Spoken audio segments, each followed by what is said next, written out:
সালাম হে আদমের উত্তরাধিকারী, সালাম আদম।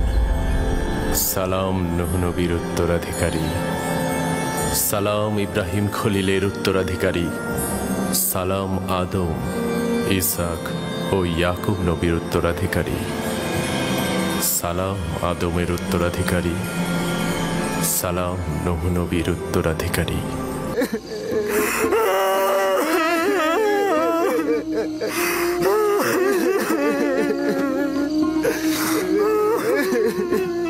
আসলে আমরা অন্তরালে হাজার চেহারার অধিকারী, ভণ্ডামি আর প্রতারণার খেলা খেলছি।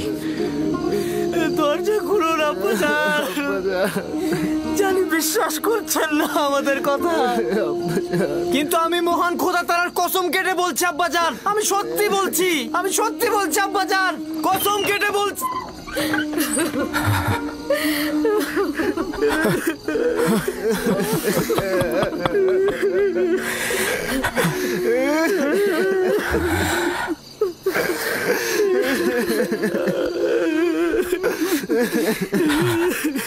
সাওর সত্য ও সুন্দর, এবং জানি যে এই মুসিবতে খোদা তাআলা আমাকে সাহায্য করবে।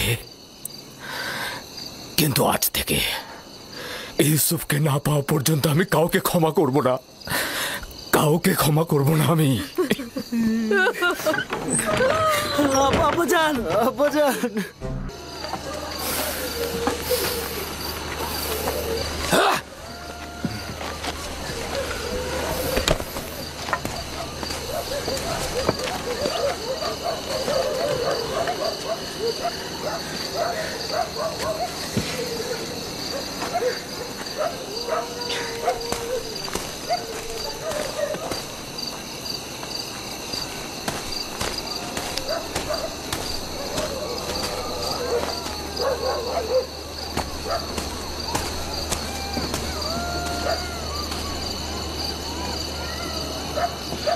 আমি আব্বাজানের এই অবস্থার কিছুতেই সহ্য করতে পারছি না।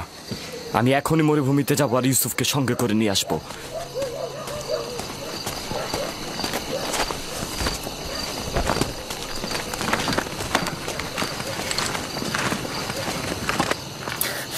ইউসুফের এখানে ফিরে আসা মানে কি বুঝতে পারছো? ইউসুফের এখানে ফিরে আসা মানে আব্বাজানের অভিশাপ, অর্থাৎ লজ্জা, চিরস্থায়ী ধ্বংস। কি বলছো তুমি, বুঝতে পারছো?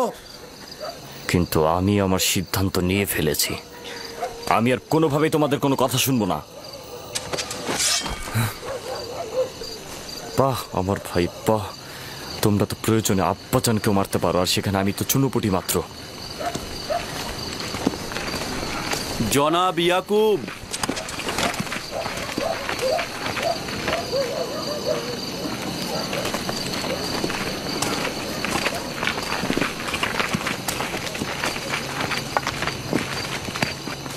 তোমাদের আব্বাজান কোথায়?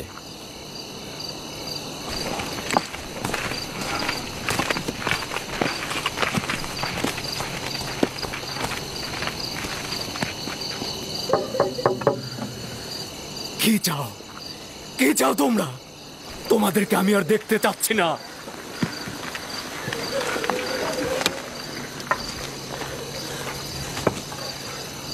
আমরা কেনানের অধিবাসী হে আল্লাহর নবী, দরজাটা খুলুন, আমি ইয়াকিন। দরুদ হে আল্লাহর নবী ইয়াকুব। তোমাদের উপর খোদাবন্দের দরুদ। সান্ত্বনা ও সমব্যথী হওয়ার জন্য আমরা আপনার কাছে এসেছি। যদি আমরা কোনরূপ সাহায্য করতে পারি তো বলবেন। এখনো জানি না আমার ইউসুফ মৃত না জীবিত। পুত্ররা বলেছে নেকড়ে তাকে নিয়ে গেছে, কিন্তু এটার কোনো হকিকত নাই। যদি অন্য কোনো বিপদ তার উপর আসে, তার খবর জানা নেই। চিন্তা করবেন না, যদি জীবিত থাকে তাহলে অবশ্যই তাকে খুঁজে বের করব, সব জায়গায় অনুসন্ধান করব। কিন্তু আমাদের সকাল পর্যন্ত অপেক্ষা করতে হবে। হ্যাঁ, না মানে দিনের আলো তো খুঁজতে সুবিধা হবে, এজন্যই বলছিলাম। না, সকাল পর্যন্ত অপেক্ষা করা যাবে না, আজ রাতেই খুঁজে বের করতে হবে, না হলে অনেক দেরি হয়ে যাবে। আমরা তো সব জায়গায় খুঁজেছি। চারণ ভূমিগুলো দেখেছো? হ্যাঁ, সব জায়গা তন্ন তন্ন করে দেখেছি, কিন্তু কোথাও নেই। কোথাও ওর চিহ্ন খুঁজে পাইনি। আবারও খুঁজবো। আমরা সবাই মিলে খুঁজলে তাকে অবশ্যই পাবো। হ্যাঁ, তোমাদের মনে হচ্ছে অনুসন্ধানে সদিচ্ছা নেই। না, খুঁজবো না কেন? অবশ্যই খুঁজবো। হ্যাঁ, খুঁজবো তো। আমার পোশাক নিয়ে এসো। মাগফিলের রাস্তা দিয়ে চারণভূমি পর্যন্ত যাব আমরা।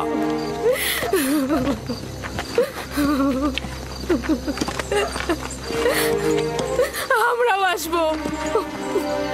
দরকার নেই, তোমরা বাড়িতেই থাকো।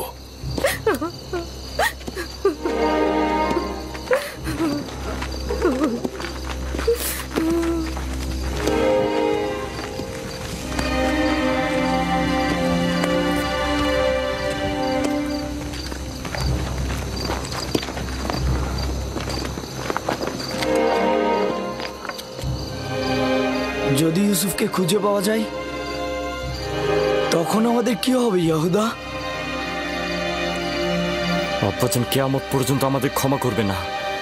আমাদের উচিত হবে আব্বাজানের কাছে ইউসুফকে ফিরিয়ে এনে তার কাছে ক্ষমা চাওয়া আর সবকিছু ঠিক করে ফেলা। আরে তোমার কি মাথা নষ্ট হয়ে গেছে নাকি?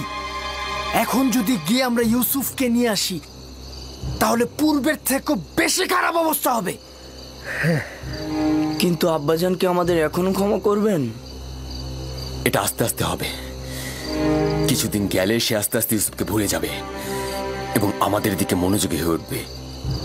যদি আজ রাতেই তাকে পাওয়া যায়? পাবে না। আর ভুলে গেছো নাকি ওকে তো আমরা অন্য চারণ ভূমিতে নিয়ে ফেলেছি। আমাদের আর এখানে দাঁড়িয়ে থাকা ঠিক হবে না। আমাদের ওদের সঙ্গে যেতে হবে, না হলে আমাদের সন্দেহ করবে। চলো।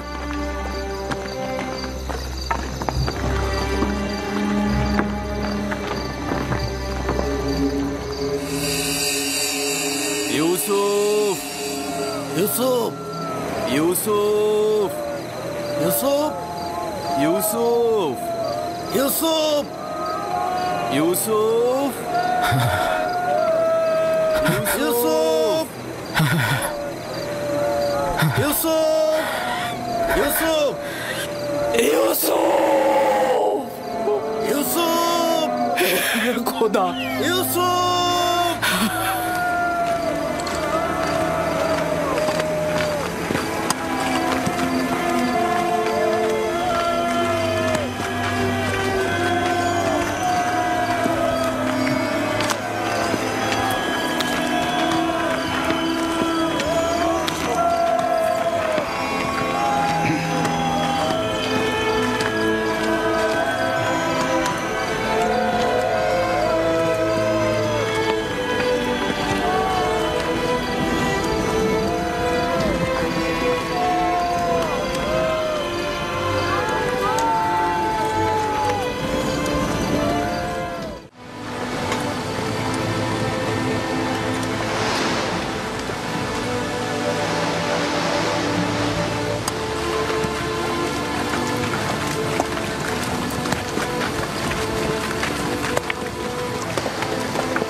ওই যে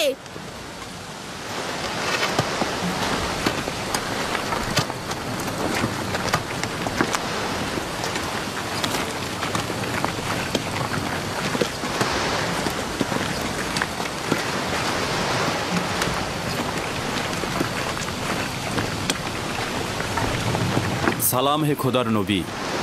দরুদ তোমাদের উপরে।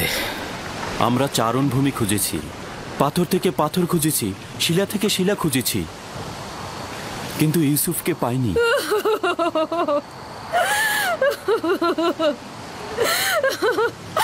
আমার ইউসুফ। কিন্তু ভেড়াগুলো দূরের একটা কূপ পর্যন্ত চড়ে বেড়ায়। আজ আমরা ওখানটাতে খুঁজবো। আমিও তার কোনো খোঁজ পাইনি। একটু বিশ্রাম করুন, আমিও আপনাদের সঙ্গে যাব। চলুন।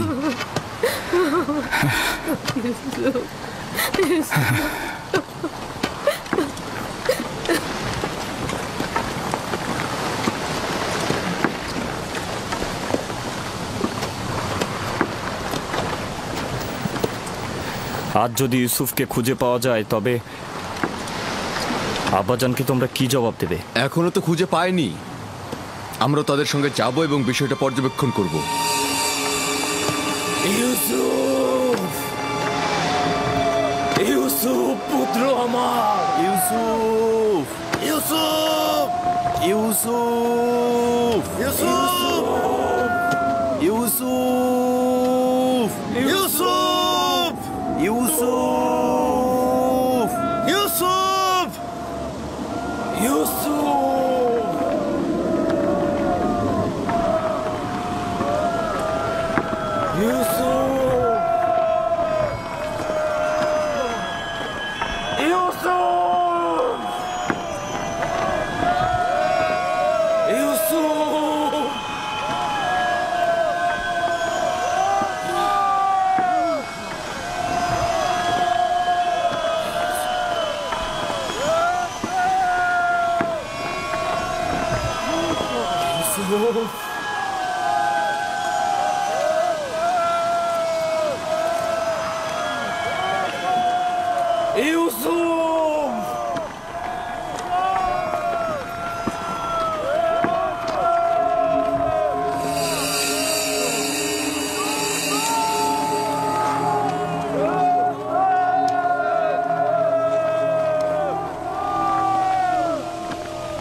সালাম হে পয়গম্বরের উত্তরসূরি, সালাম নূহ নবীর উত্তরসূরি, সালাম ইব্রাহিম খলিলের উত্তরসূরি।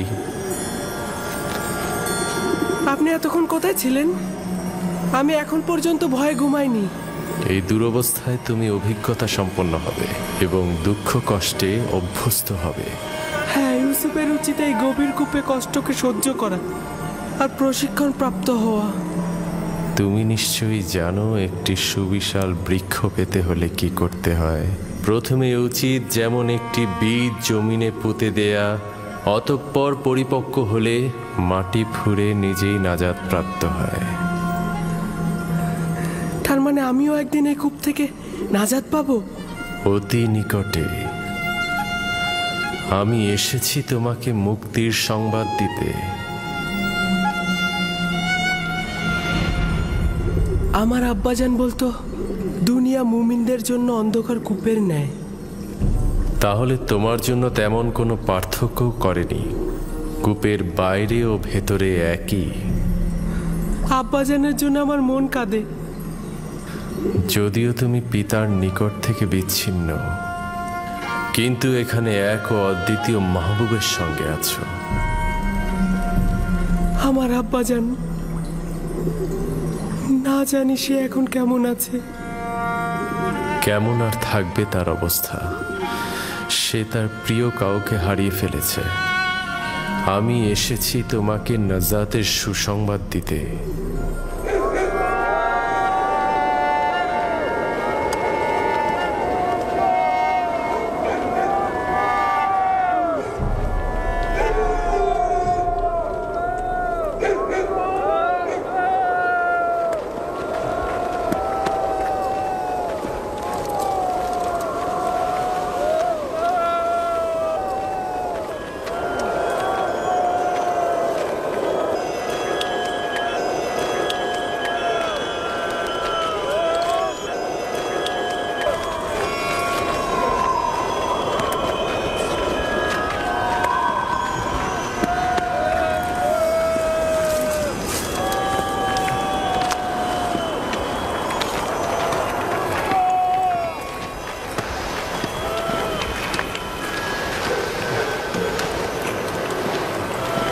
ওই গাছটার কাছে একটা লবণাক্ত পানির কূপ আছে, ওখানে কি একটু খুঁজে দেখবেন?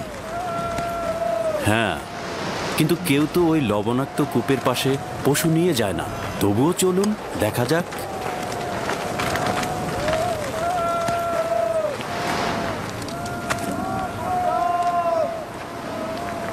ওরা তো দেখছি কূপের দিকে যাচ্ছে।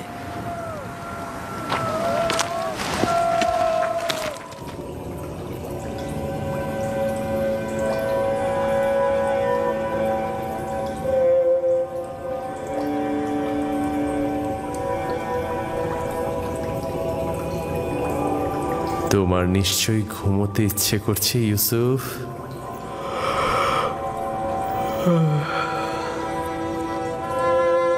গত রাতে ঘুমাইনি, অনেক ঘুম পাচ্ছে আমার। বুঝতে পেরেছি, ঘুমের ইচ্ছার পেছনে একত্ববাদী খোদার অন্য কোনো মারিফত লুকিয়ে। ইউসুফ, তোমার জাগ্রত হওয়া উচিত হবে না। এখন তোমার জাগ্রত থাকার সময় নয়, শান্তিতে ঘুমাও।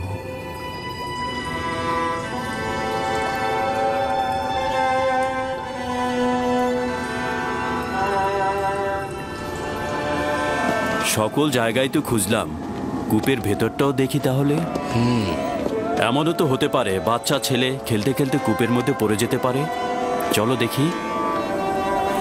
ইউসুফ, ইউসুফ, ইউসুফ, ইউসুফ, ইউসুফ, ইউসুফ, ইউসুফ! অনেক গভীর কূপ, ভেতরে তো কিছুই দেখা যাচ্ছে না।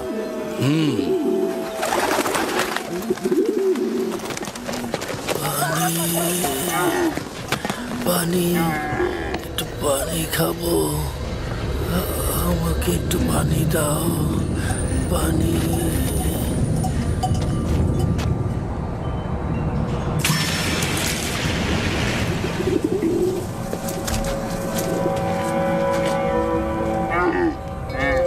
পানির শব্দ পেলাম, শুনেছেন? কোনো ফায়দা নেই, এটা তো লবণাক্ত।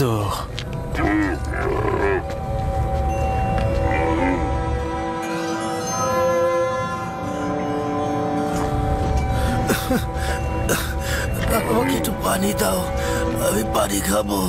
পানি দাও, দাও একটু পানি।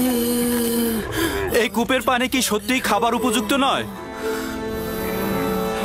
এই বৃদ্ধ লোকটি খুবই অসুস্থ হয়ে পড়েছে জনাব। আমরা এখান থেকে কিছু পানি উত্তোলন করি, আর কেউ না হোক প্রাণীগুলো তো খেতে পারবে। শুধু শুধু নিজেকে কষ্ট দিও না, বললাম তো এটা লবণাক্ত। তুলে দেখি না কি হয়। যা ইচ্ছা করো। বালতি নিয়ে এসো।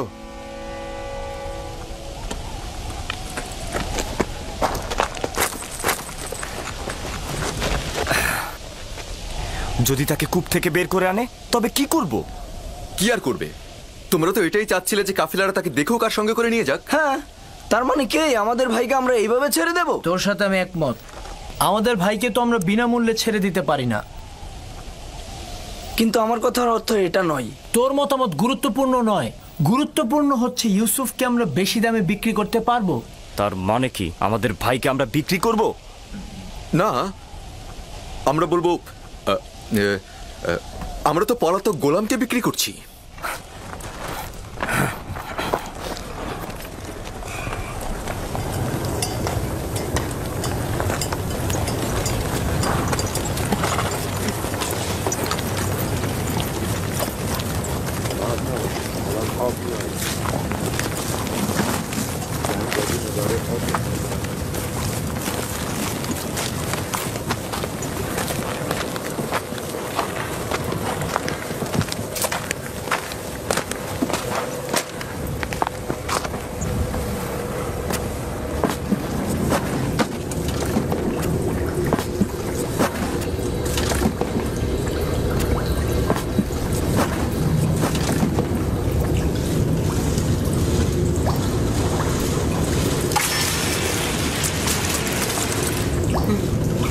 আমি এটাতে করেই উপরে উঠবো।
এই পানি তো মিষ্টি।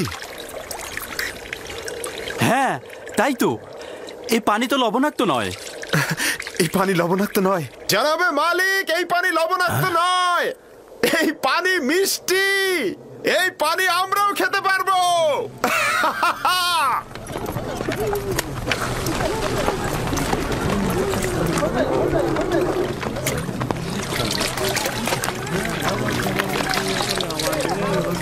আজব ব্যাপার। হ্যাঁ, একটু মুখে নিয়ে দেখুন, কত সুমিষ্ট। এটা একটা আজব ঘটনা। কি এমন ঘটলো যে লবণাক্ত পানি মিষ্টি হয়ে গেল? মনে হচ্ছে যেন এটা শরবত। এসো সবাই, এসো সবাই পান করো।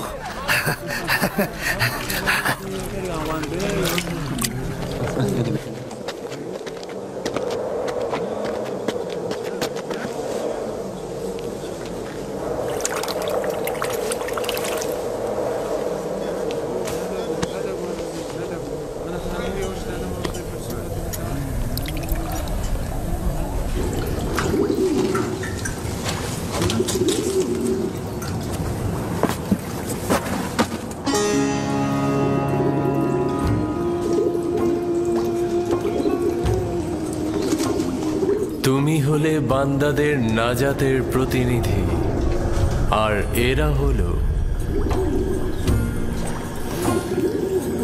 তোমার নাজাতের প্রতিনিধি। বালতির উপরে বসে পড়ো, যাতে কূপ থেকে নাজাত পাও। এই কূপ থেকে বের হয়ে কি আমি আব্বাজানের কাছে যাব? না, খোদা তাআলার এটাই ইচ্ছা, তুমি হবে বান্দাদের নাজাতের প্রতিনিধি। এই কাফেলার সঙ্গে দূরের কোনো দেশে চলে যাবে। তাহলে আমার আব্বাজানের কি হবে? আমি তো তাকে ভালোবাসি। তিনি অবশ্যই তোমার বিচ্ছেদে ধৈর্য ধারণ করবে, এটাই পরবর্তীকারের ইচ্ছা।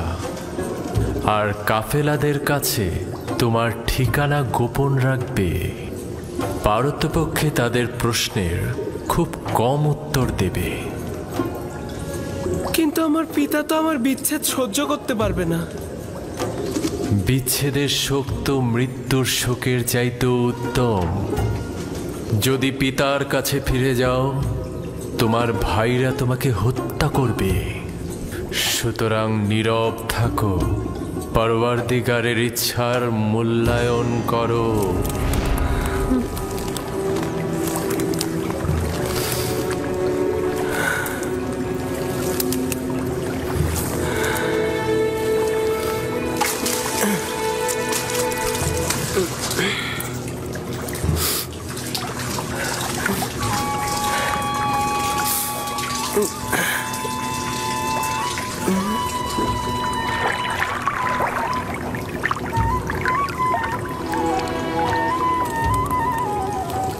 তুমি হলে বান্দাদের নাজাতের প্রতিনিধি।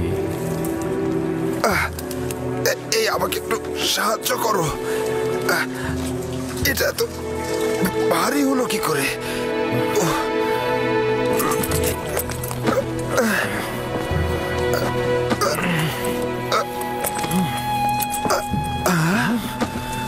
আরে আরে, এই বালতির মধ্যে এটা কি? জানাবে মালিক, তুমি কি ফেরেশতা না ইনসান? ওঠো।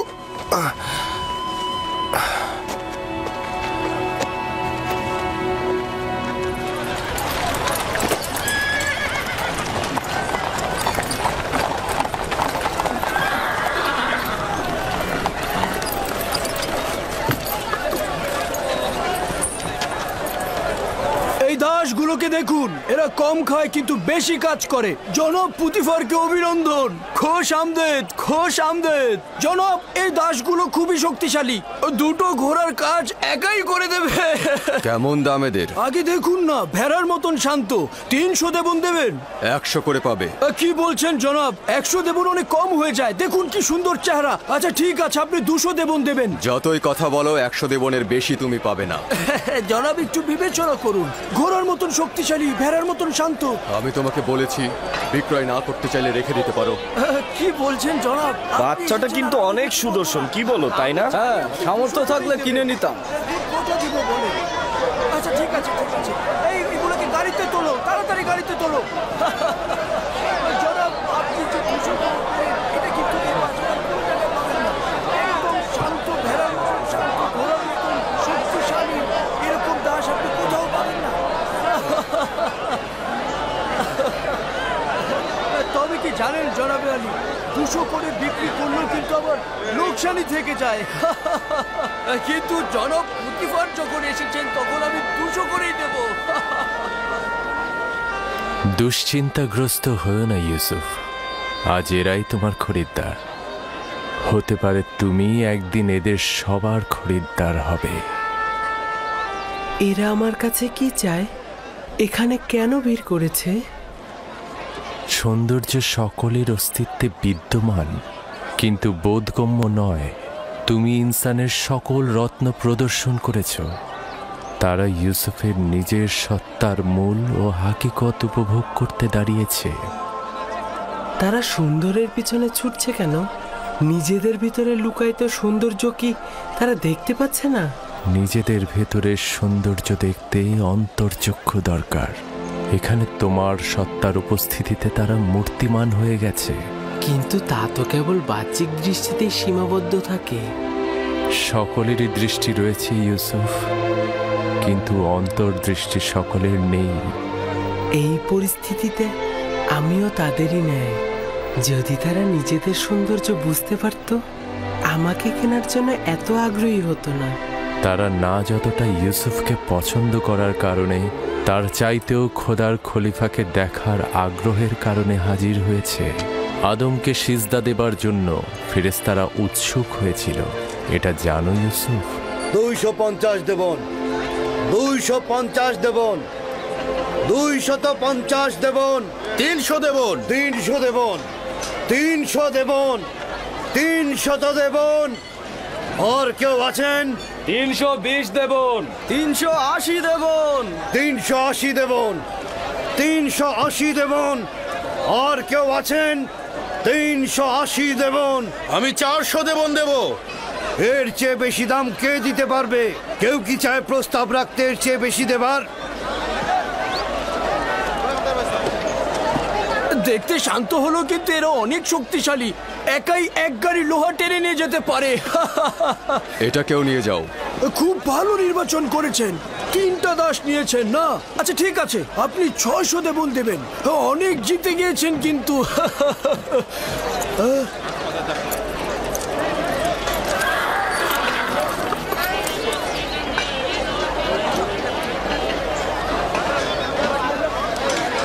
এই 3 জন দাসকে দিয়ে কিন্তু আপনি 30 জনের কাজ করে নিতে পারবেন। তাকে 300 দেবন দিয়ে দাও। আলী জনাব, আমার তো 600 দেবন হয়েছে। হায় হায়, বড় লোকসান হয়ে গেল। পরের বার কিন্তু পুষিয়ে দেবেন জনাব।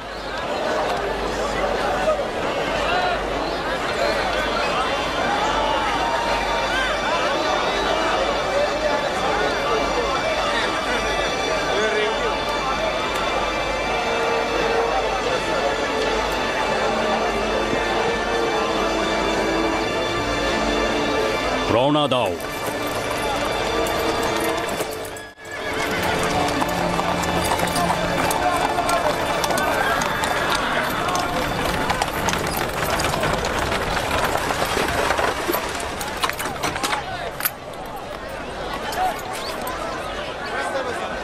এক 1010 দেবন দেব আমি। 1020 দেবন দেব আমি। 1100 দেবন।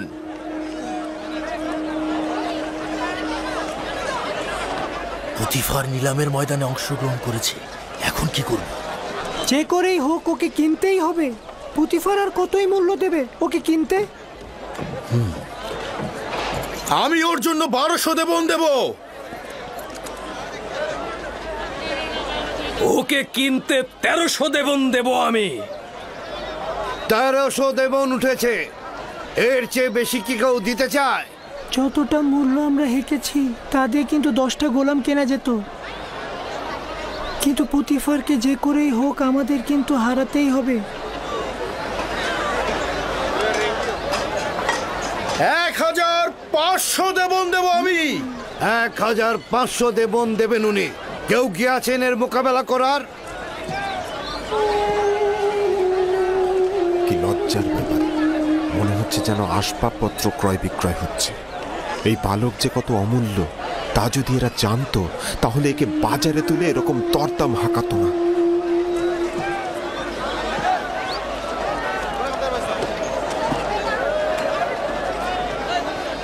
$2000 দেবন? আমি দ্বিগুণ বলছি। তার মানে তো 3000।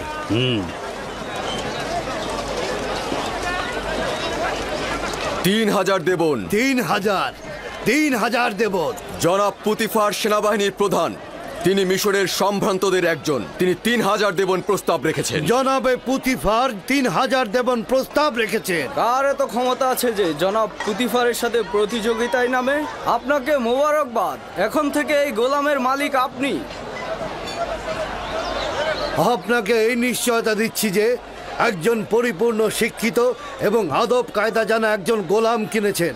অনেক সৌভাগ্য, কল্যাণ এবং বরকতময় গোলাম। এই গোলাম জনাব পুতিফারের কাছে বিক্রয় করা হলো।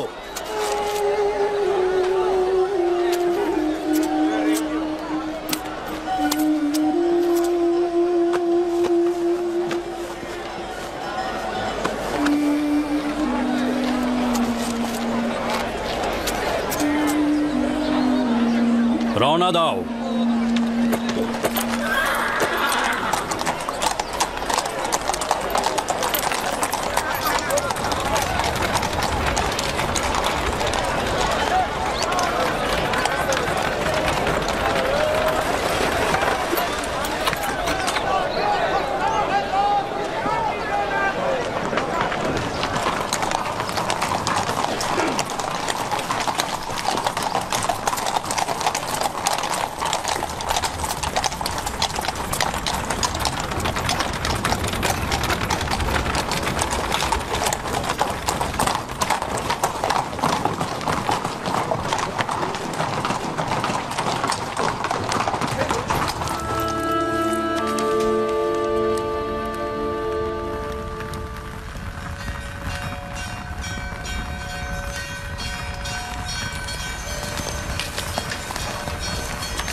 এই সবের জন্য তোমার প্রতি অনেক শুকরিয়া হে পরওয়ারদিগার। তুমি আমাকে অনেক সুখ ও স্বাচ্ছন্দ্যের আনুকূল্য দান করেছো।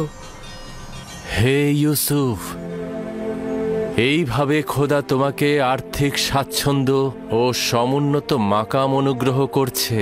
তোমাকে কূপের থেকে ইজ্জতের শৃঙ্গে এবং উচ্চতর জায়গায় পৌঁছাবেন এবং তোমাকে খোয়াবের ব্যাখ্যা বিশ্লেষণ শিক্ষা দিয়েছেন, যেন এইসব স্বপ্নের ব্যাখ্যাকারীদের ভাষার ইলমের চাইতে অধিকতর জ্ঞাত এবং সব রকম ওস্তাদির কসরত তুমি দেখাতে পারো।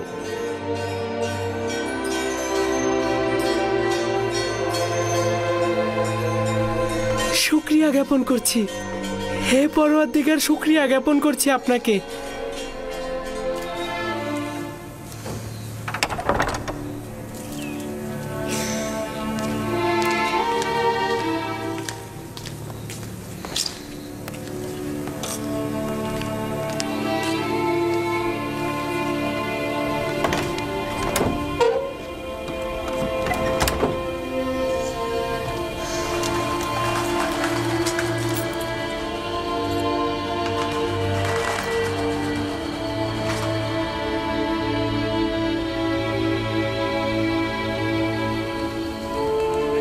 খোদাবান,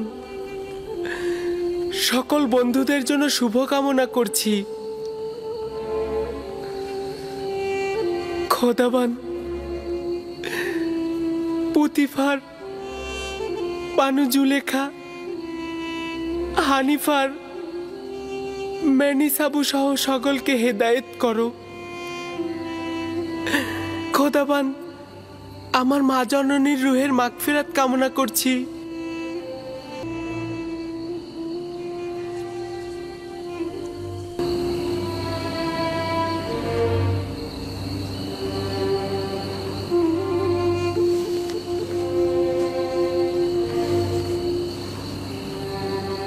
খোদাবান, আমার আব্বাজান ইয়াকুবের জন্য সবর ধরার তাগাদ করছি। এই পিরানটি পরিধান করো আমার আব্বাজান।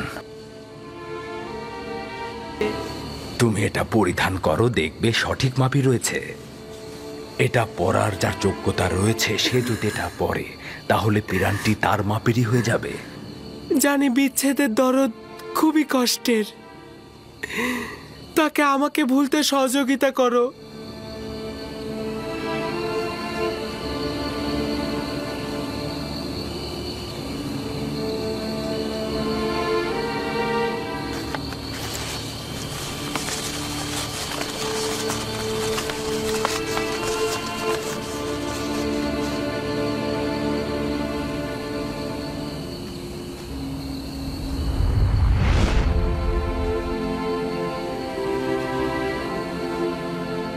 খোদাবন্দের নবী ইউসুফের প্রতি দরুদ। দরুদ খোদাবন্দের বার্তাবাহক ওহির ফেরেশতা। কি করছিলে তুমি? প্রিয় আব্বাজানের কাছে পত্র লিখছি। জনাব পুতিফারের কাছে তাগাদ করব যেন এই চিঠিটা আব্বাজানকে পৌঁছে দেন। না ইউসুফ, এখনো সময় অতিক্রম হয়নি।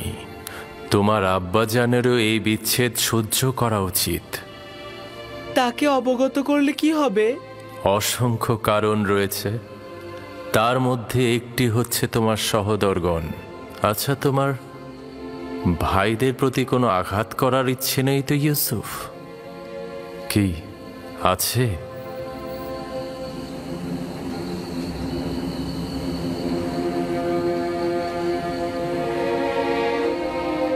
না না না, যদি আব্বাজান জানতে পারে তাহলে তাদের অভিশাপ দেবে। আব্বাজানের অভিশাপে ভাইজানেরা ধ্বংস হয়ে যাবে। না না না, আমি আমার ভাইদের কষ্ট সহ্য করতে পারবো না।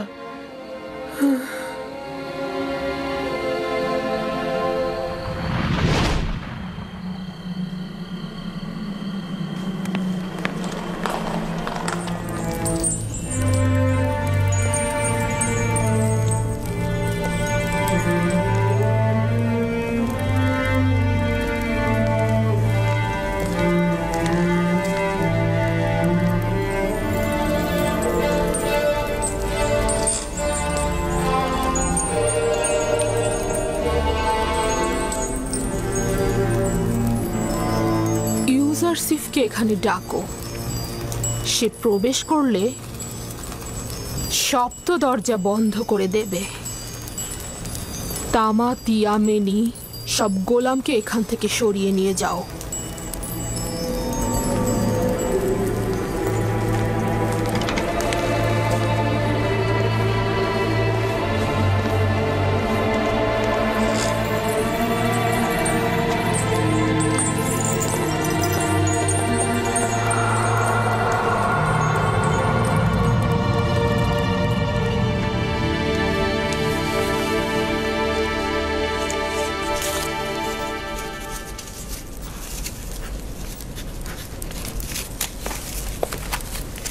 বানু জুলেখা আপনাকে তলব করেছেন।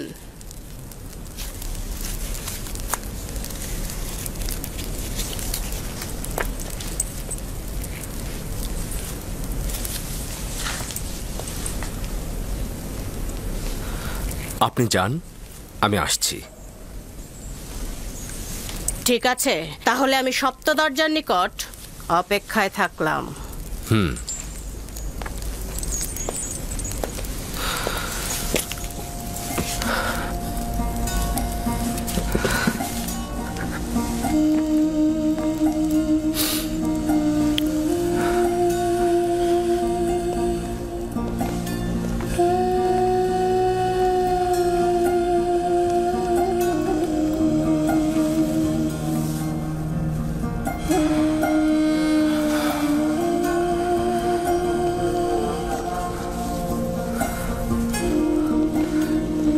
হে খোদা, আমাকে একা ছেড়ে দিও না। তুমি ছাড়া আমার আর কেউ নেই।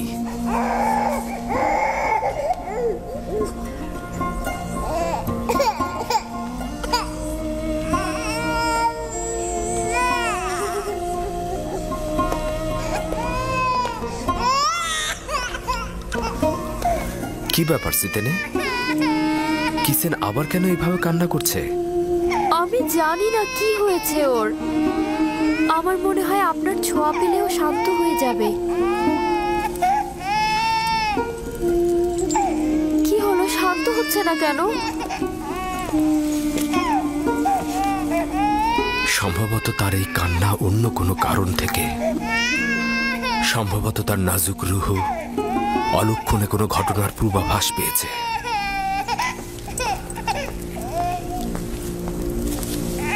অলক্ষণে ঘটনা? কিসের ইঙ্গিত করে গেল? কিসেন কি তাহলে সেই কারণেই কান্না করে যাচ্ছে?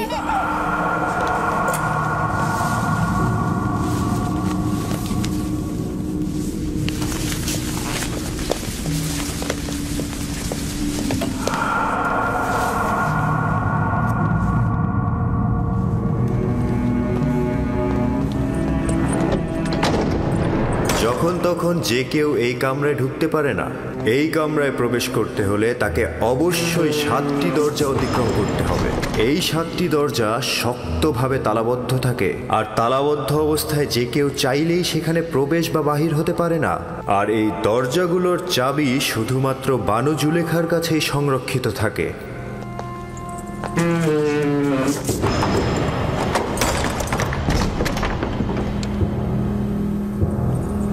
বানু জুলেখার আদেশ।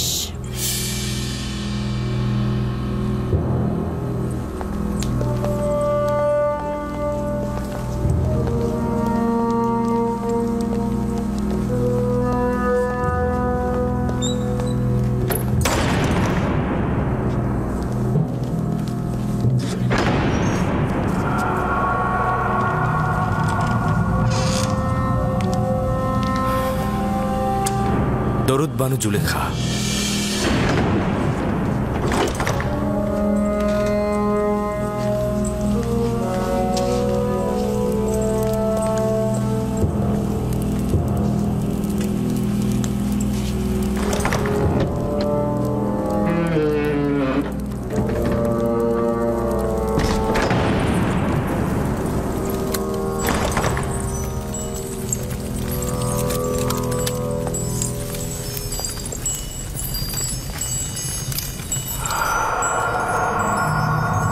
তুই অবগত রয়েছিস যে তুই আমার গোলাম? জি আমার বানু। এবং জানিস যে একজন গোলাম অবশ্যই তার মালিকের প্রতি আনুগত্য প্রকাশ করবে। এখন পর্যন্ত কোনো অবাধ্যতা দেখেছেন কি?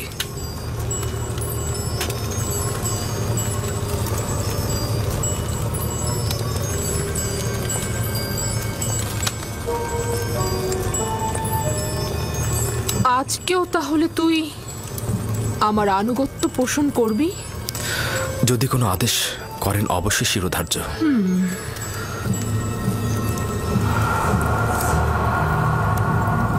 আজকে আমি নিজেকে তোর জন্য প্রস্তুত করেছি। খোদা, তোমার কাছে পানা চাই। আপনি আমার কাছে কি চাচ্ছেন? খেয়ানত কি? আমি তো বলেছি আপনার কাছে সারা জীবন অনুগত থাকবো আমি, কিন্তু অনুগত আর বিশ্বাসের খেয়ানতের মধ্যে ভিন্নতা রয়েছে। আপনি আমার কাছে কি চাচ্ছেন? আমি তোর কাছে তোকে চাই। আপনার প্রতিদেবতার কাছে আমি বিশ্বস্ত। তিনি আমাকে মহব্বত করেন, তিনি আমাকে উন্নত স্থান দিয়েছেন। তার বিশ্বাসে খেয়ানত করব? আমাকে মহব্বত প্রকাশ করলে তাতে আমি তো খেয়ানতের কিছু দেখছি না। আমি আপনারও আপনার স্বামীর কাছে কৃতজ্ঞতা জ্ঞাপন করছি, কিন্তু তার মানে তো এই নয় আপনার মহব্বতের প্রতিদান দিতে গিয়ে আমি গুনার সাগরে ডুবে যাই। তুই আমার কাছে ঋণী, অবশ্যই তুই আমার মহব্বতের প্রতিদান দিবি, এবং একজন গোলাম হিসেবে তুই বাধ্য আমার আনুগত্য পোষণ করতে। যিনি আপনাদের দয়া আমার উপর বর্ষণে সাহায্য করেছেন তিনি হচ্ছেন আমার খোদা। সে কারণে আমি আপনাদের চাইতে বেশি এবং আপনাদের থেকে পূর্বে তার কাছে ঋণী। আমি নিজেকে ইজ্জতের তুঙ্গ থেকে তুচ্ছ অবস্থানে নিয়ে এসেছি যাতে তোকে হস্তগত করতে পারি। আমি অধিকার ছাড়বো না। আমি আমার ঈমান ও নিজস্ব চরিত্রকে সাময়িক কামনা বাসনার কাছে বিসর্জন করব না। আমি আর তুমি ছাড়া এই ঘটনা কেউ জানবে না। কিন্তু খোদাবন্দের নজর থেকে এটা আপনি কি করে গোপন করবেন? ও, তাহলে খোদাকে নিয়ে এত ভয়? আমিও তার কাছে লজ্জিত। এটা তো কোনো ব্যাপারই না। তোমার দৃষ্টি সহ্য করতে পারবো না। আমাকে ক্ষমা করো হে মহান আমুন। সে আর আমাদের গুনার সাক্ষী নয়। আমার ভয় মহাপরাক্রমশালী ও প্রখর দৃষ্টি সম্পন্ন খোদায়। ওই হাতে তৈরি আমুনকে ভয় পাওয়া তো অজ্ঞতা ও মূর্খতা ছাড়া আর কিছুই নয়। তুই আমাকে অজ্ঞ মূর্খ বললি? আমি তোর মতো শত লোককে পায়ের নিচে পদদলিত করতে পারি।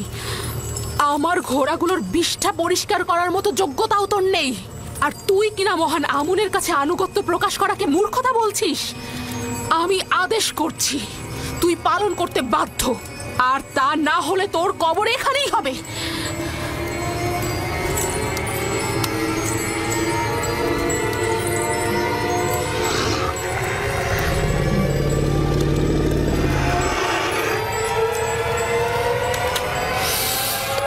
আপনার ফরমান তো আমি ততক্ষণই মানব যতক্ষণ আমার একাত্মবাদী খোদার ফরমানে কোনো ক্ষতি না হয়।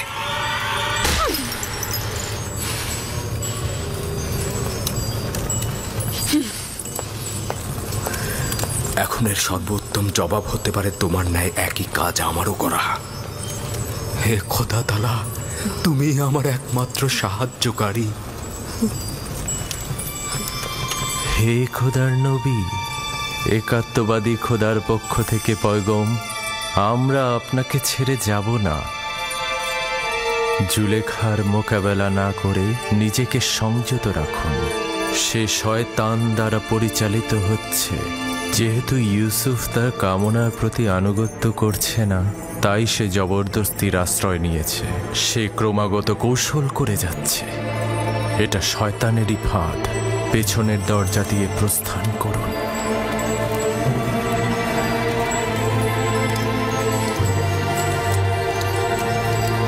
হে খোদার নবী, একাত্মবাদী খোদার পক্ষ থেকে এই পয়গম, পেছনের দরজা দিয়ে প্রস্থান করুন। প্রস্থান করুন। পালাবার পথ নেই। তুমি বাধ্য আনুগত্য স্বীকার করতে।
আমার মনে হয় এখানে কোনো খবর রয়েছে যার বিস্তারিত জানা দরকার।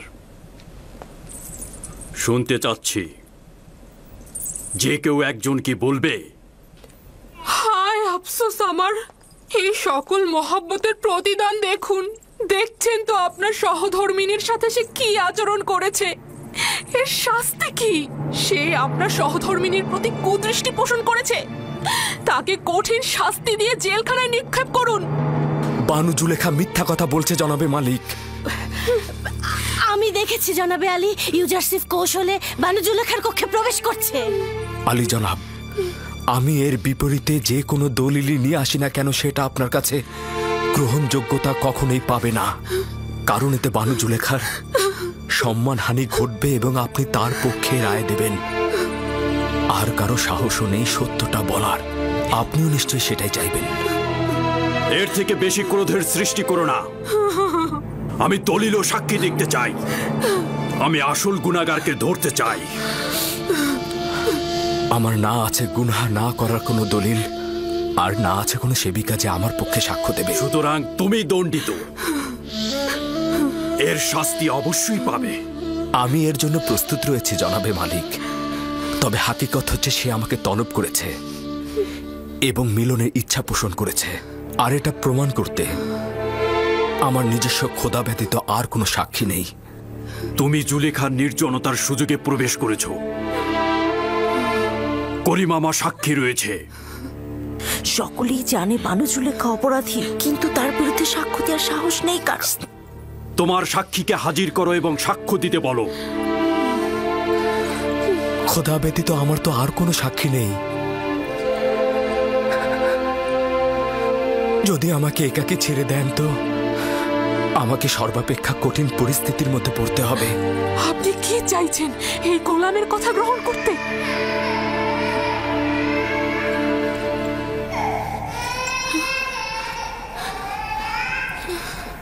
যদি নিজেকে নিষ্পাপ প্রমাণ করতে না পারো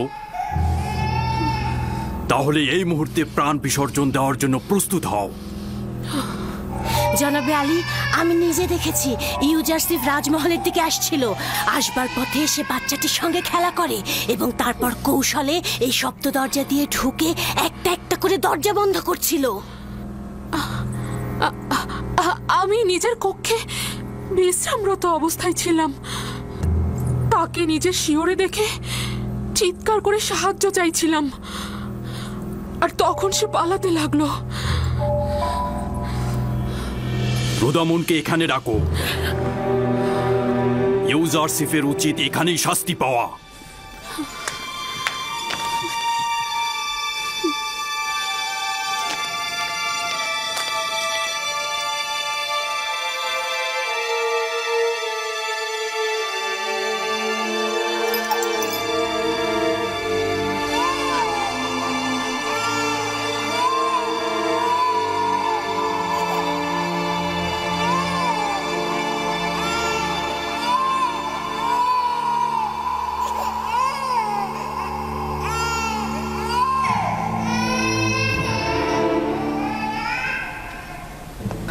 আমার সাক্ষী আছে। কে তোমার সাক্ষী? নিয়ে এসো তাকে। এই মুহূর্তে তাকে তলব করো। জি জনাবে মালিক, অবশ্যই আমি সাক্ষীকে হাজির করে সত্যটা প্রমাণ করে দেব। সে না আমাকে চেনে, আর বানু জুলেখাকেও চেনে না। সে না আমাকে সমর্থন করবে, আর এমনও নয় বানু জুলেখার সাথে তার কোনো দুশ্মনী রয়েছে। সে তোতা পাখির মতো সত্যটা বলে যাবে, আর এতে কার লাভ হচ্ছে আর কার ক্ষতি হচ্ছে সেটা সে বুঝবে না। সে কে? শাস্তি পাবার পূর্বেই তাকে এখানে তলব করো। আমার সাক্ষী সেই শিশুটি যার কান্না আপনি এখনো শুনতে পাচ্ছেন। তুমি কি আমার সাথে ঠাট্টা করছো? না জনাবে মালিক, আপনার কাছে আমি তাগাদ করছি ওই শিশুটিকে দয়া করে এখানে নিয়ে আসুন, তাহলেই সত্য প্রমাণিত হয়ে যাবে। একজন নবজাতক সাক্ষী দেবে? সে তো এখনো কথা বলতেই শেখেনি। ঠিক আছে, বলুন তাকে নিয়ে আসতে।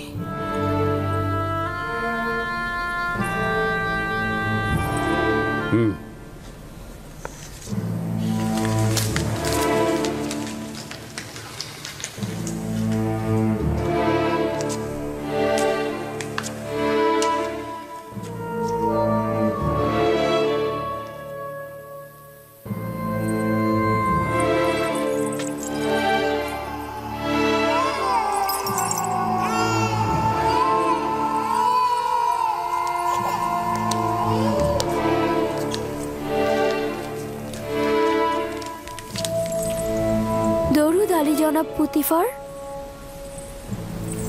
সে আমার ফুফাতো বোন সিতেনে এবং তার সন্তান কিসেন। বলো তাকে সাক্ষী দিতে। কিসেনের কথা বলো। যা তোমাকে খোদা তাআলা শিক্ষা দিয়েছে তা তুমি এখানে বলো।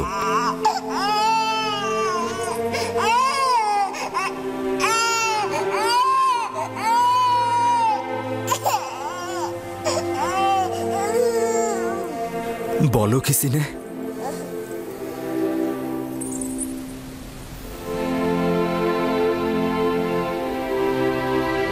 একাত্মবাদী খোদার ফরমানে তার একটি বাক্য বলবো।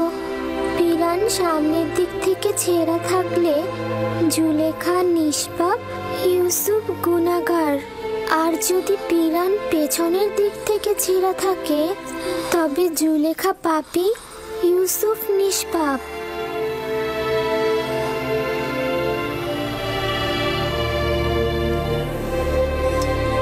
তুমি কি করে কথা বললে লক্ষ্মী সোনা আমার?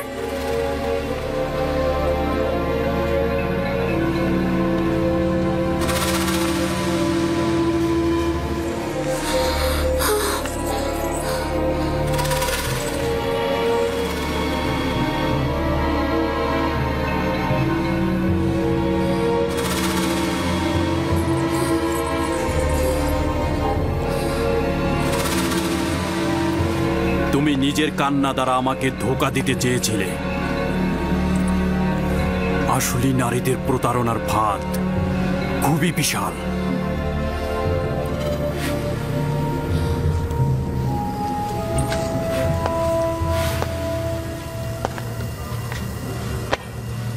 আমি যে অপবাদ তোমাকে দিয়েছি তার জন্য ক্ষমা চাচ্ছি।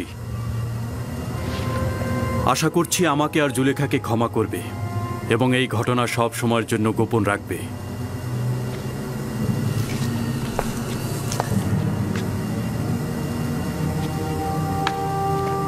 কারো অধিকার নেই এই ঘটনা সম্পর্কে কাউকে কিছু বলার। যদি এই ঘটনা কেউ প্রকাশ করে থাকো তাহলে তাকে কঠিন শাস্তি দেব। চলে যাও।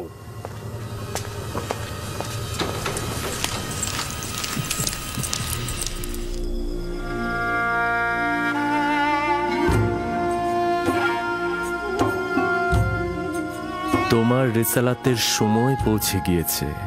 এখন থেকে পরবর্তীকারের আদেশ ও তোমার কর্তব্য হলো কারাবন্দী ও মিশরের মানুষের হেদায়েত ও একাত্মবাদী খোদার তাবলিকের জন্য অঙ্গীকারবদ্ধ হওয়া। নিঃসন্দেহে এই পথে খোদা তাআলা তোমাকে সাহায্য ও মদত দেবে।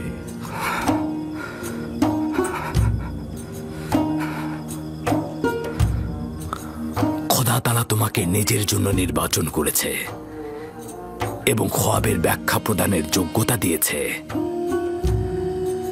এবং তোমার কারণে অফুরন্ত নিয়ামক ইয়াকুবের পরিবারের উপর মঞ্জুর করা হয়েছে, যেরূপ ভাবে তোমার পিতাকে ইসহাক ও ইব্রাহিম নবীকে নিয়ামক প্রদান করা হয়েছে এবং ইমামতের জায়গা ও বেলায়েতের অনুগ্রহ দান করেছে। তোমার রেসালাতের সময় পৌঁছে গেছে। তোমার রেসালাতের সময় পৌঁছে গেছে। তোমার রেসালাতের সময় পৌঁছে গেছে।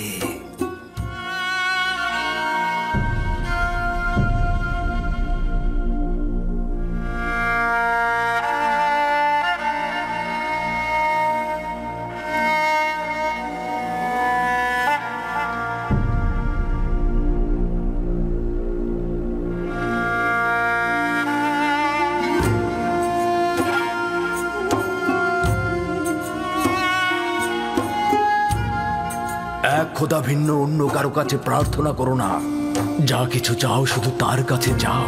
একমাত্র প্রত্যক্ষদর্শী এবং সকল ক্ষেত্রে যার উপস্থিতি, তিনি হচ্ছেন উনি।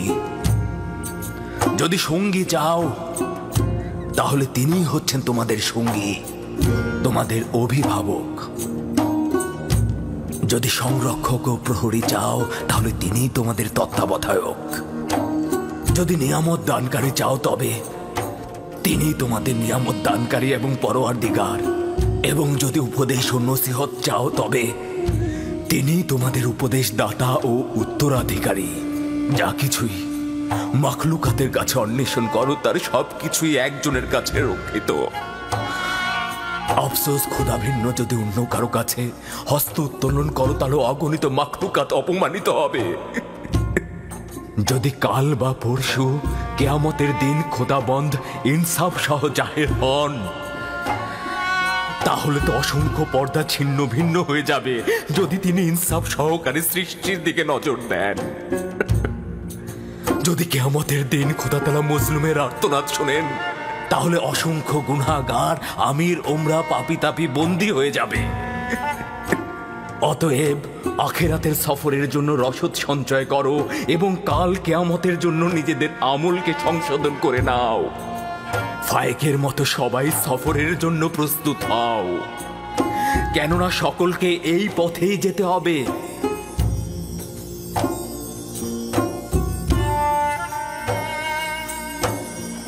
আমার গুনহার শাস্তি সম্পর্কে অবগত করতে এসেছেন। শান্ত হও ইউসুফ, নিজেকে এতটা কষ্ট দিও না। আমি আমার পাপ সম্পর্কে অবগত, আমি কখনোই নিজেকে ক্ষমা করব না। তোমার এই অবগত হওয়াতেই মহান খোদার সন্তুষ্টি। তার আনুকূল্য অপার অসীম যা ইউসুফকে লজ্জিত করেছে। তিনি তো আমাকে আমার প্রিয় পিতা ও অন্যদের চাইতে অধিক ভালোবেসেছিলেন। মহান খোদাবান যার হাতে সকল কুদরত ও সম্মান তার হাতে। কে আমাকে মিশরের আজিজের রাজমহলে নাজ নিয়ামতে ডুবিয়ে দিয়েছিল? মহান খোদাবানদের হৃদয়ে যে রয়েছে সকল নিয়ামত তার রয়েছে। কে আমাকে জুলেখা ও মিশরের অন্যান্য নারীদের হাত থেকে নাজাত দিয়েছে? মহান খোদাবান্দ যিনি মুমিনদেরকে মন্দ ও খারাপ কাজ থেকে ফিরিয়ে নিয়ে আসে। যে খোদা আমাকে এভাবে স্মরণে রাখেন আর আমি কিনা তার উপস্থিতিতেই অন্যকে স্মরণে। ইউসুফের কি এই পাপের জন্য রক্তের অশ্রুপাত করা উচিত নয়? আমার তো বিলাপ করতে করতে বুক ফেটে যাওয়া উচিত। গুনাহ করেছি খোদা, পাপ করেছি আমি প্রায়শ্চিত্ত করতে চাই। যদি ইউসুফ তার নিজের ভুলের জন্য এই রূপ অনুতপ্ত না হতো, একইভাবে মহান খোদার দরবারে আনুগত্য পোষণ না করত, তাহলে খোদার আনুকূল্য থেকে বিচ্যুত হয়ে যেত, নবুয়াতের মাকাম থেকে বিচ্যুত হতো। সিদ্ধান্ত ছিল ইউসুফ 1 বছর জেলখানায় থাকবে, কিন্তু এখন এটা 7 বছর বৃদ্ধি করা হয়েছে যেন ইউসুফ তার পাপের প্রায়শ্চিত্ত করে এবং কারাবন্দীদের হেদায়েত দান করে, কারণ ভবিষ্যতে ইউসুফের অসংখ্য বন্ধু দরকার হয়ে পড়বে। আমি কারাগার আলিঙ্গন করছি, এমনকি যদি সমস্ত জিন্দেগি হয়। শুধু আমার মাবুদ যেন আমার থেকে দৃষ্টি ফিরিয়ে না নেন, শুধু এটাই কামনা করছি। আমি শুকরিয়া জ্ঞাপন করছি, শুকরিয়া জ্ঞাপন করছি।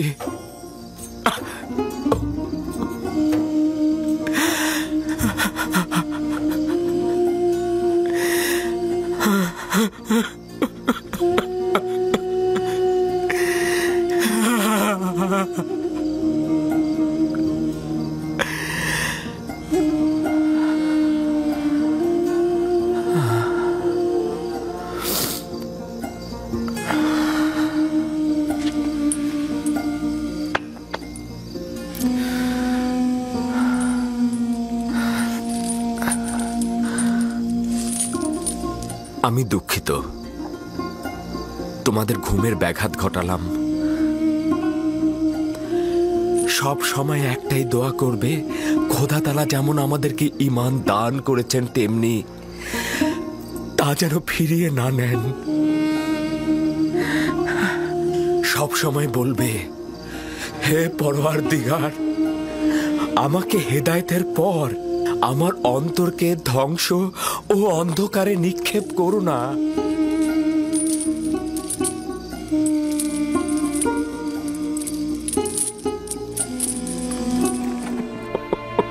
চলে যাও, আমাকে একা থাকতে দাও, চলে যাও। করেছো? কেন তাকে রেহাই দিচ্ছ না? তার সবকিছু তো কেড়ে নিলে। তোমাদেরকে আমি দেখতে চাই না, আমি তোমাদের শব্দ শুনতে চাই না। আমি আমার ইউসুফের সঙ্গে একাকী থাকতে চাই।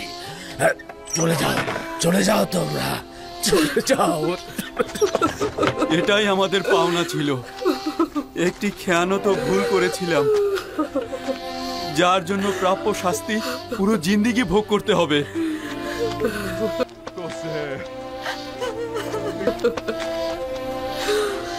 ইউসুফ, তোর প্রেমে আমি মগ্ন।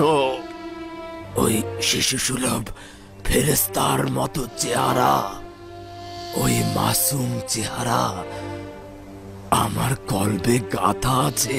তোকে দেখবার জন্য আমার চোখের দরকার নেই, তুই সব সময় আমার কলবে আছিস। হায় আফসোস, পূর্বেই যদি তওবা করে হাকিকত বলতাম, তাহলে নিজেকে ও আব্বাজানকে কষ্ট দিতাম না। যা কিছু হচ্ছে, যে অপমান আমরা হচ্ছে, তার সবই আমাদের পাওনা। ইউসুফের ঘটনা ভুলে যেতে চেষ্টা করছিলাম। আজিজে মিশর বেনিয়ামিনকে রেখে দেয়ায় পুরনো জখম আবার তাজা হয়েছে। আমি আজিজে মিশরের কাছে কৃতজ্ঞ, তিনি আবার আমাদের ভুলের কথা স্মরণ করিয়ে দিলেন। তোমাদের কি স্মরণ আছে যখন ইউসুফকে শেষ করে দেওয়ার ষড়যন্ত্র করেছিলাম? ভেবেছিলাম ভুল করার পরে তওবা করে নিলেই ঠিক হয়ে যাবে। দেখতে পাচ্ছিস, খোদা তাআলা আমাদের ভাগ্যে তওবাও নসিব করেনি। 40 বছর পার হয়ে গেল, কিন্তু তওবা করতে পারলাম না। 40 বছর। আমি জানি আমার ভুল ছিল। ভেবেছিলাম তওবা করা খুব সহজ কাজ।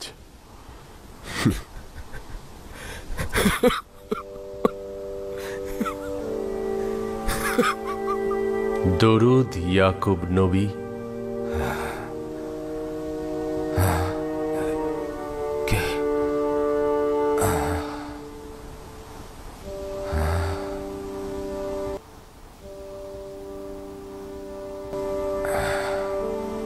পরওয়ারদিগারের বার্তাবাহক ওহির ফেরেশতা, খোশামদেদ।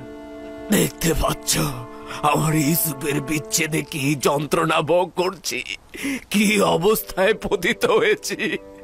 ইউসুফকে কে সৃষ্টি করেছে, কে প্রতিপালন করেছে ইয়াকুব? মহান সৃষ্টিশীল পরম পরওয়ারদিগার, সকল জাহানের মালিক খালিক খোদাবন্দ। ইউসুফ ছাড়া আর কয়টি সন্তান রয়েছে? কন্যা দিনে সহ 12 জন সন্তান। তোমার এই 12 জন সন্তানের বিচ্ছেদে কি এমন করেই কান্না ও আহাজারি করবে ইয়াকুব? তারা কেউ ইউসুফের উত্তরাধিকারী নয়।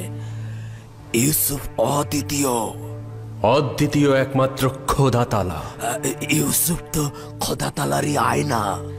তাকে যখন দেখতাম খোদা তাআলার সৌন্দর্যের তাজ্জালি দেখতাম, খোদা তাআলার তাজ্জালি সৃষ্টির প্রকাশ দেখতাম। আমি খোদা তাআলার সেই আয়নাকে হারিয়ে ফেলেছি। সৃষ্টির সকল সত্তাই খোদা তাআলার সৌন্দর্যের স্বরূপ প্রকাশ করে ও তাজ্জিলের প্রকাশ ঘটায়। তোমার আশেপাশের দৃষ্টি দাও। কিন্তু সৃষ্টির সকল সত্তাই তো খোদার ওলি নয়। ইউসুফ খোদার ওলি ছিল। আমি খোদা তাআলার আয়নাকে হারিয়ে ফেলেছি, যে আমার উপর বেলায়েতের অধিকারী ছিল। কোথা থেকে জানলে যে ইউসুফ তোমার উপরে বেলায়েতের অধিকারী ছিল? ওই সময় থেকে যখন খোয়াবে তার প্রতি সেজদা অবনত অবস্থায় দেখেছি। খোদাবাদ আত্মমর্যাদা সম্পন্ন, একটার বেশি দিল নেই তোমার ইয়াকুব। এক দিলে 2 বন্ধুকে জায়গা দেয়া যায় না।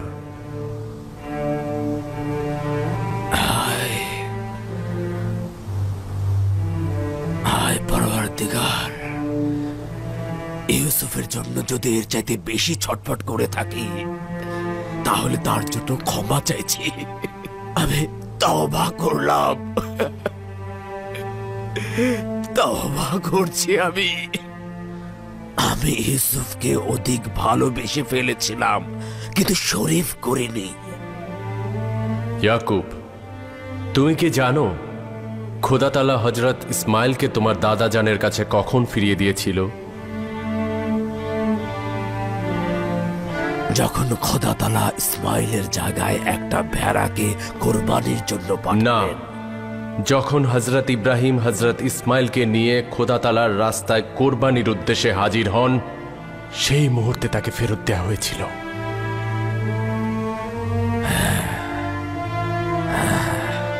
এটাই হাকিকাত। আমি এখনো আমার ইসমাইলদের উৎসর্গ করতে পারি নাই। সম্ভবত এ কারণে ইউসুফের সঙ্গে এখনো দিদার ঘটেনি। হায় আফসোস, আমি ভীষণ লজ্জিত।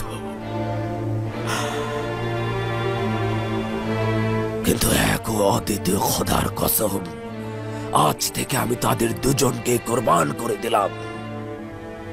একমাত্র অদ্বিতীয় খোদা তালাই তাদের জায়গায় আমার জন্য যথেষ্ট। এরপর যতই কঠিন কিছুর সূচনা হোক, সম্ভবত সেটাই হবে সমাপ্তির ইঙ্গিত। এই বেদনাগুলো থেকে শান্ত থাকবে। সম্ভবত বিচ্ছেদের আগুন নিভতে চলেছে, মিলনের সন্ধিক্ষণ নিকটে মনে হচ্ছে। কিন্তু সেই মিলন আমি কোথায় পাবো? অনুসন্ধান করো। ইউসুফের হাল হাকিকাত মিশরের ঘটনাবলীর দিকে নজর দাও। একদিন তোমার প্রত্যাশার ধন পেয়ে যাবে।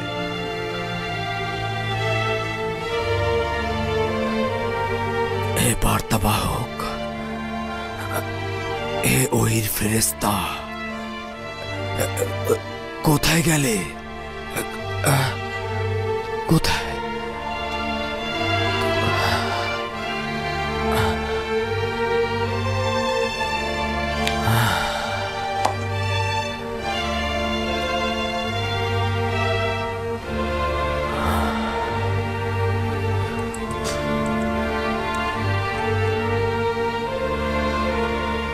আমার পরওয়ারদিগার, আমার সব আহাজারি রোনাজারি মাতম সব তোমার জন্য। আমি তোমাকেই চাইব। তুমি থাকলে আমার ইউসুফও থাকবে, তুমি না থাকলে আমার ইউসুফও কিছু নয়। এ আমার পরম মাবুদ, এ আমার পরওয়ারদিগার, আমি শুধু তোমারই ইবাদত করতে চাই আর তোমার কাছে সাহায্য চাই। ইউসুফ শুধু তোমার সৌন্দর্যের আয়না মাত্র, আর আমি আয়নার জন্যই কান্না করেছি, যেন তোমাকে দেখতে পাই। কিন্তু আয়নার তো নিজেকে দেখার সামর্থ্য নেই। ইউসুফকে ভালোবেসে শুধুমাত্র অভিজ্ঞতা পেতে চেয়েছি, কিন্তু আমার আসল ইশক তো তুমি। ইউসুফকে ভালোবেসে ইশকের ভাবার্থ অনুধাবন করার চেষ্টা করেছিলাম, এখন তাকে অতিক্রম করেছি। তুমি তো আসল মাসুক, আমি তোমার কাছে পৌঁছতে চাই। ইউসুফ তো শুধুমাত্র সিঁড়ি।